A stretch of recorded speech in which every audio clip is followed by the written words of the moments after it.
મેઘરજ ગામના સનાતન ભાઈઓ અને બહેનો દ્વારા પ્રયાગરાજ મહાકુંભ દર્શન માટે પ્રસ્થાન કર્યું હતું, જેમાં પ્રયાગરાજ મહાકુંભ જવા માટે ટ્રાવેલ્સ બસની વ્યવસ્થા કરવામાં આવી હતી, જેમાં મેઘરજમાં આવેલા ગાયત્રી મંદિરથી પ્રયાગરાજ જવા માટે બસનું પ્રસ્થાન કરવામાં આવ્યું હતું। ત્યારે મોટી સંખ્યામાં સનાતન ભાઈઓ અને બહેનો દ્વારા મહાકુંભ દર્શન કરવા માટે ભારે ઉત્સાહ અને આનંદ જોવા મળ્યો હતો।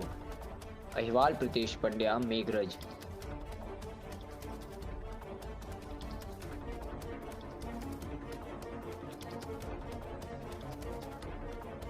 ભારત દેશની અંદર જે મહાકુંભ અત્યારે ચાલી રહ્યો છે એનો ખાલી ભારત દેશની અંદર નહીં, સારા વિશ્વમાં આજે આની ચર્ચા થઈ રહી છે। એવા મહાકુંભનું મેઘરજ મુકામે કનુભાઈ પરમારના નેજા નીચે જે કંઈ શ્રદ્ધાળુઓ અહીંથી આજે કુંભ માટે વિદાય લેવાના છે, એના અનુસંધાને આજરોજ ગાયત્રી મંદિર મેઘરજમાં એકત્રિત થયા અને દરેકને ભાવભરી પ્રેમભરી આજે વિદાય આપી રહ્યા છીએ।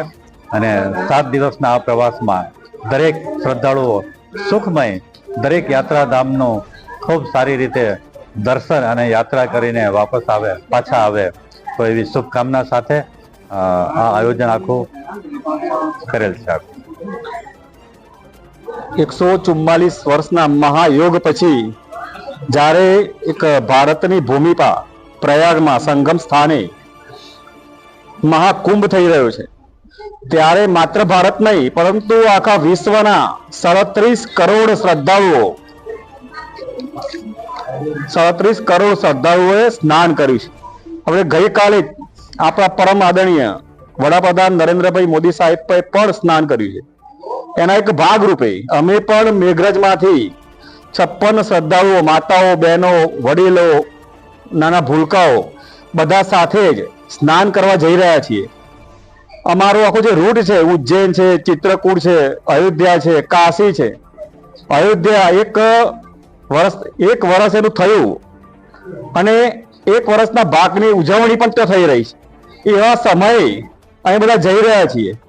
અમારા જે 56 લોકો છે એમાં 2-3 તો એવા મિત્રો છે કે અયોધ્યાની રામ જન્મભૂમિ મંદિરના આંદોલન સમયે ઝાંસીના અંદર 1 મહિનો જેલમાં હતા। એટલે ખૂબ અમારા માટે તો આનંદની વાત છે।